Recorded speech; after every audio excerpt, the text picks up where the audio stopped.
What are some free/low-cost resources college students should know about? Use the library for everything you can: textbooks, movies, games, music, printing, quiet study space, tutoring, etc. Librarians love to help, and you might be surprised what they can lend out to you. I borrowed a telescope last week.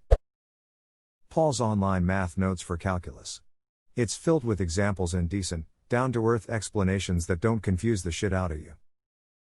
Agree, as a mathematics student I used these a lot in my first years as a student. Differential equations were a joy with this.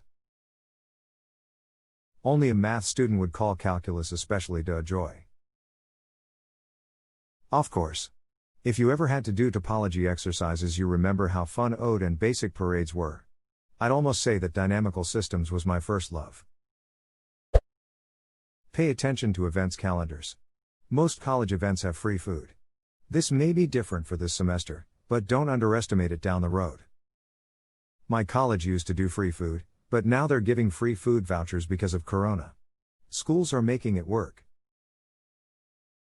This is actually a really good solution if the school gets food vouchers from nearby restaurants. Helps support local businesses with an upfront big order, makes the college look good, keeps the kids happy and coming to meetings. My roommates and I used to get so much free food we'd skip mealtimes, we were so full lol. Go to the awards office at your school and talk to someone and find out if you qualify for anything. You'd be surprised how many bursaries and similar go unclaimed each year. As a student, every little bit helps, and you never know what you'll qualify for until you go and ask. Some are based on grade, sure, but many are based on need or your background or circumstances, and the occasional one is just first person to sign up with a pulse. Seriously, it's worth the hour it takes for you to go visit in person and talk to a real person who can guide you through. Or maybe you can do all that shit online now. But take the time, it could be free money to you and free you up to concentrate on your drinking studies. This is so true. My friend works at a major American university and she said many scholarships and grants aren't even given out because people don't apply. I applied for a few small random ones as a sophomore and got $1,500 in multiple small scholarships. Student email gives free shit. Lol, I popped in here just to mention AutoCAD and the Autodesk suite. It's over $100 month but free for students with a school email address. Never buy your textbooks from the college bookstore unless you can't find them anywhere else online. Seriously, bookstores overprice the shit out of your books and you will save a lot of money getting them from Amazon, Chegg, eBay, etc. instead. And ask senior students about which books are useless to buy. Saved me so much money because I didn't buy books that the professor would never use. Or just ask if you can borrow theirs. You'd be surprised how many will say yes. Source: have loaned books to people I barely know. I graduated with an education degree, and so had to take lots of praxis exams, which means lots of studying specific books and information that never change. A lot of upperclassmen would pass down these books, with notes and stuff in the margins, for free. The only stipulation was when you were done with it, you pass it on to someone else who needs it.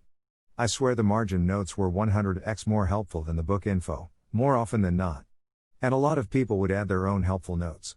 It seriously got me through those tests, didn't have to take a single one more than once. Harry Potter and the Half-Blood Prince. BudgetBites.com, cheap meals that are healthier and tastier than ramen and Kraft dinner. I second Budget Bites. When my dad was transitioning jobs, and we'd run out of paychecks from his last job, but the new jobs hadn't kicked in yet, we used BB a lot. Food is good and cheap, and the price estimate is broken down by ingredients so you know what you're getting into. I've made the burrito bowls goodness knows how many times. Google Scholar. Great free Google search engine that gives credible articles to use in research papers and show you how to properly cite them. www.wolframalpha.com. It is a user-friendly search engine and a lot of fun. While not technically free, you probably pay a bunch of student fees for access to the gym, pool, free reduced cost public transportation, etc. Understand what things your student fees cover and take advantage of them. Along with this, sometimes off-campus places, restaurants, museums, sporting events, etc., will give student discounts, so always ask and keep your student ID on you just in case. As a 37-year-old college student, I use my discount for so much. Spotify plus Hulu for $4.99 a month. NFL Sunday ticket for $25 a month. Also, many professional organizations have student rates and are great networking tools. I am taking a certification review class for $50 when it is normally $500. You also get discounts to most if not all industry conferences. For science STEM people, Khan Academy videos.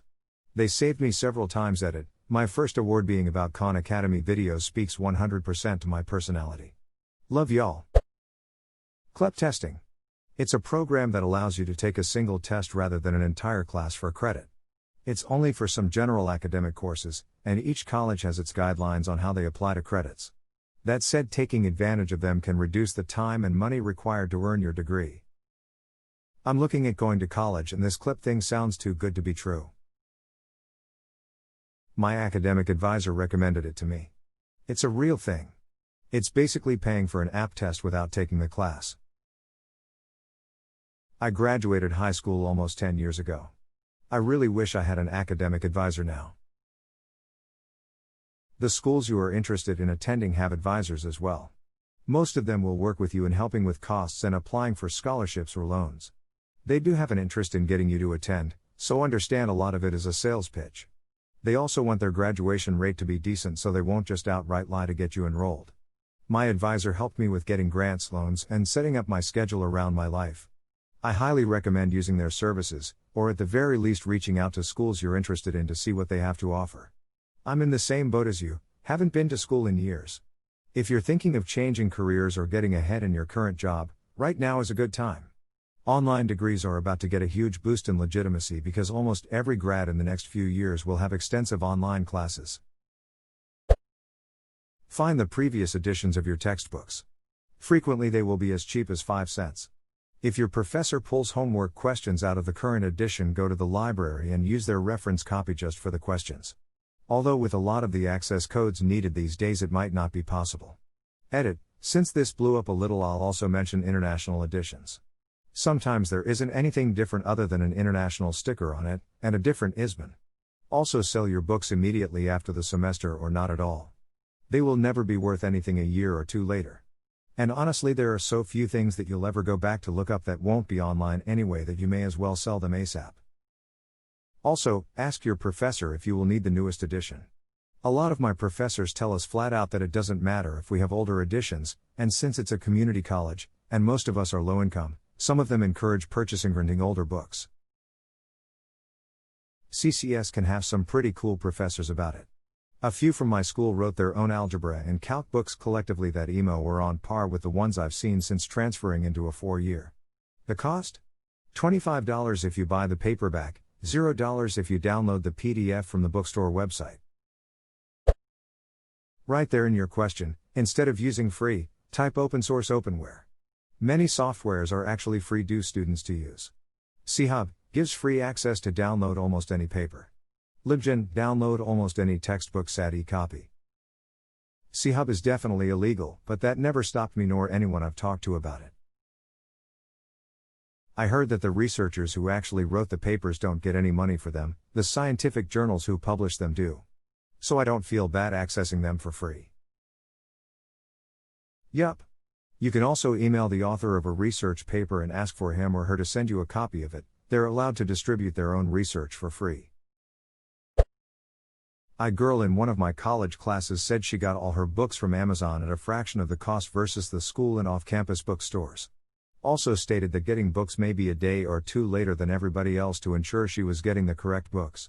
As I have stated to others, I am not a full-time college student, but retired military and full-time school flunky. I like history classes. Weird, I know. That girl's mention saved me a couple $100 that semester and thought it was worthy of this post.